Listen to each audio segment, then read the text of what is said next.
Question 3 is on gravitation. The diagram shows a satellite in orbit around the Earth, and it's not to scale, clearly. The mass of the Earth is 5.97 times 10 to the 24 kilograms, and the polar radius of the Earth is 6.36 times 10 to the 6 meters.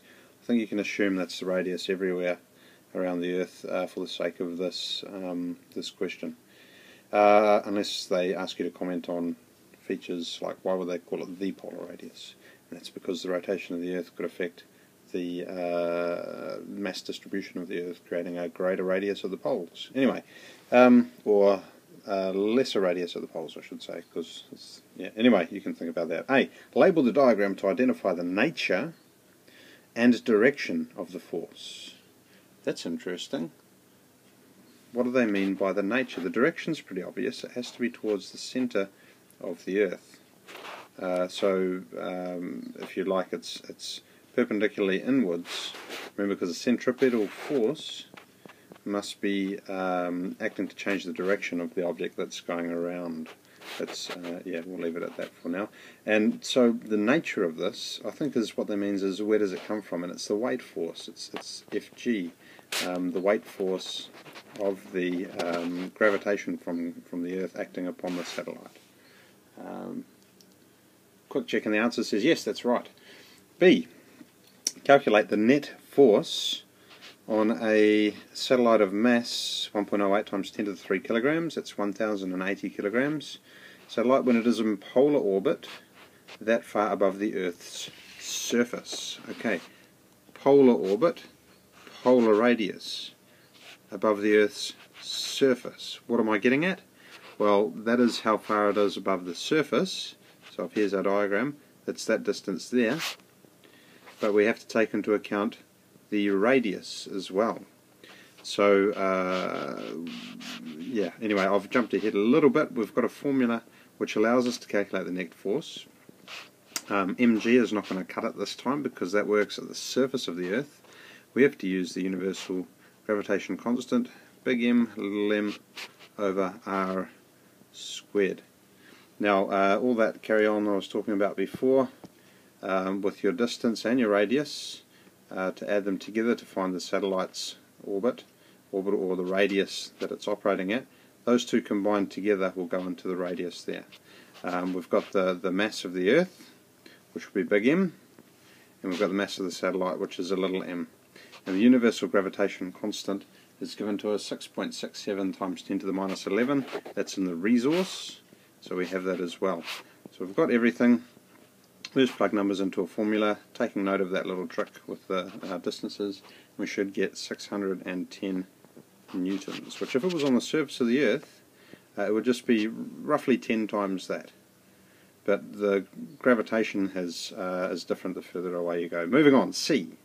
Show that the only stable orbit for the satellite, orbiting in an altitude of there, has a period of approximately 12 hours.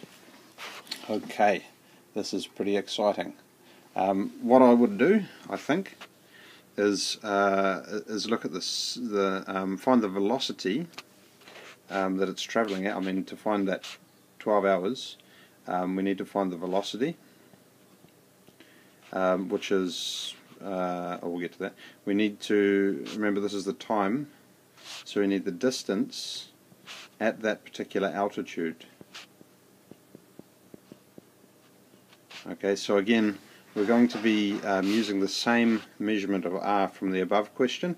We're going to have to use this combined r plus d to give us the altitude. It's not enough just to put that in as d, because remember it's the circumference, because we need to know the total distance around in the orbit. So that's going to be 2 pi r, but again r is taken from up there with that r plus d, and we'd substitute that in. So that's going to give us the d. And as we said, it says show, it's a show question, so we can't just substitute in 12 hours. That's a target. That's what we're aiming for, to see if we get that, but we can't just substitute it in. So how do we work out v? Well, we've got the radius Oh, I should double check. Yeah, it is the same distance. I was just making sure that this radius here is the same as this radius up here, so that we could in fact use that R, and we can. So anyway, how to work out the V? There's a formula that has the velocity in it, and it links a whole lot of other stuff as well. We've got the centripetal force equals m, which we have, little m of the satellite, v squared, which is what we're trying to find out, the V, over r, and again we've got the r, that same addition up there. So we've got r, we've got m, we worked out that 610 newtons force, so it's going to be our centripetal force. So we just have to rearrange for v. So v is going to be the square root of f c r over m, which is the rearrange from the equation above. When you substitute all of those things in, including we get a velocity of 3,870 meters per second, and so that's our v that we substitute in for our equation over here. Remember, velocity is distance over time. We've got the distance, which was from 2 pi r of the radius that we were talking about, once again to circle that overly circled part, and the velocity, which we just found out over here. So we can rearrange, calculate that, and we get a time of exactly half a day. That's nice. It works out perfectly, 12 hours. The process you follow, absolutely important, otherwise you won't get there. D. For any object orbiting around a primary body, r cubed is proportional to t squared. This is unfamiliar.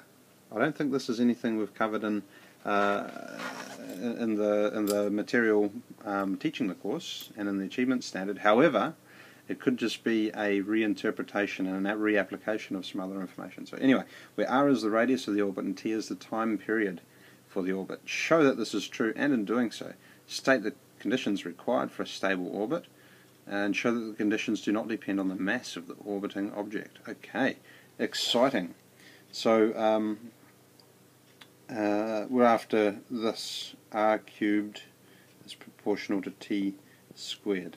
So the best approach is to look for all the formula that link the radius, okay, with the period, or can be used to I'll just come up with all the formulas that link both of these things. So one of the ones, in fact there's two that give you the radius. There's the centripetal force one, mv squared over r. That's got one radial point.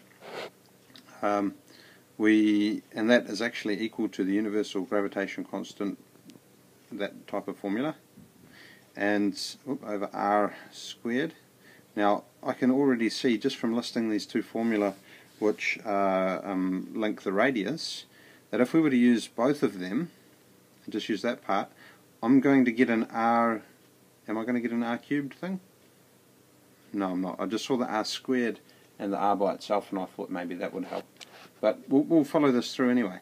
This is going to get rid of the mass part, which you remember it says up here, show that the conditions do not depend on the mass of the orbiting object.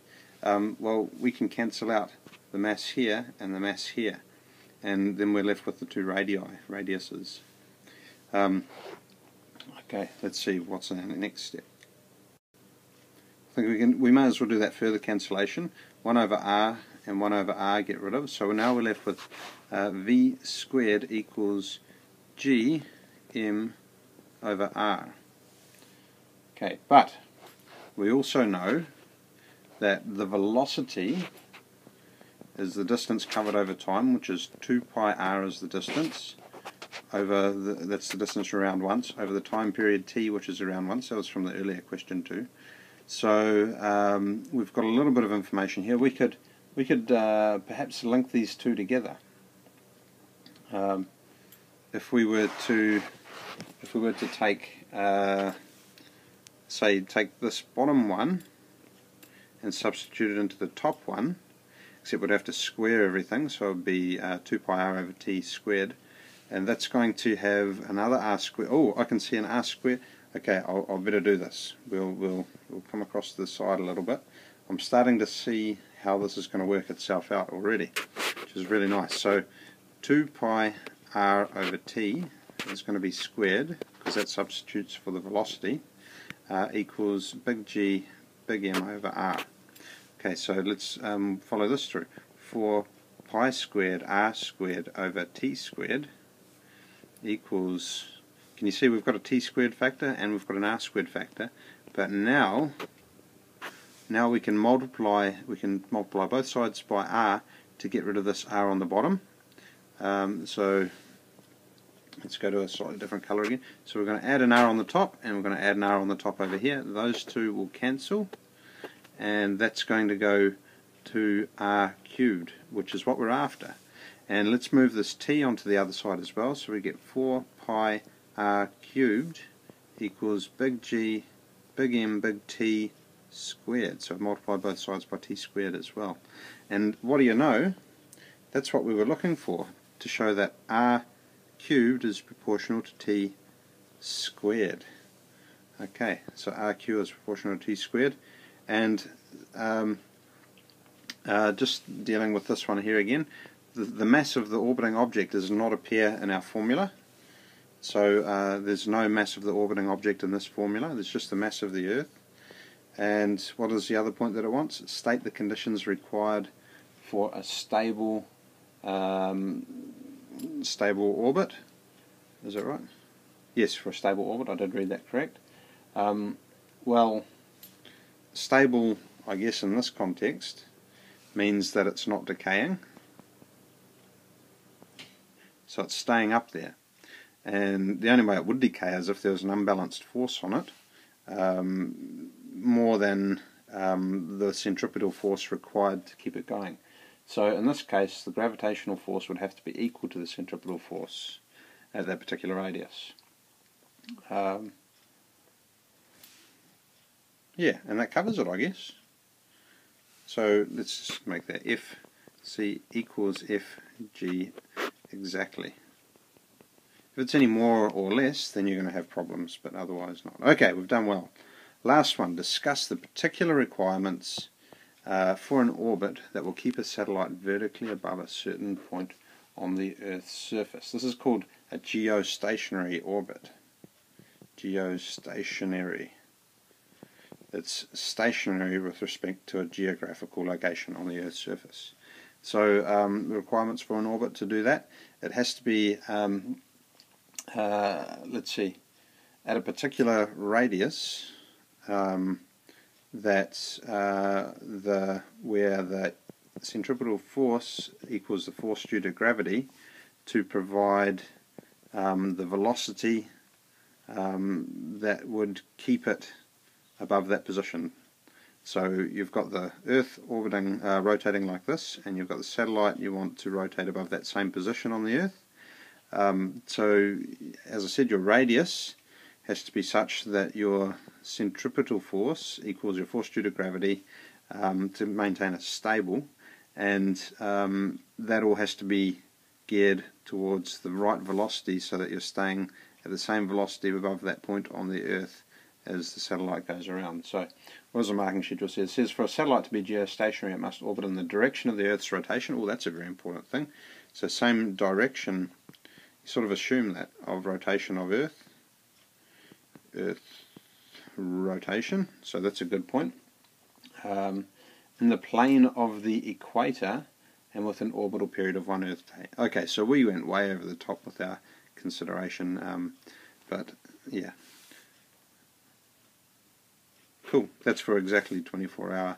You could have, when it says in the plane of the equator, there's the Earth there, there's the equator.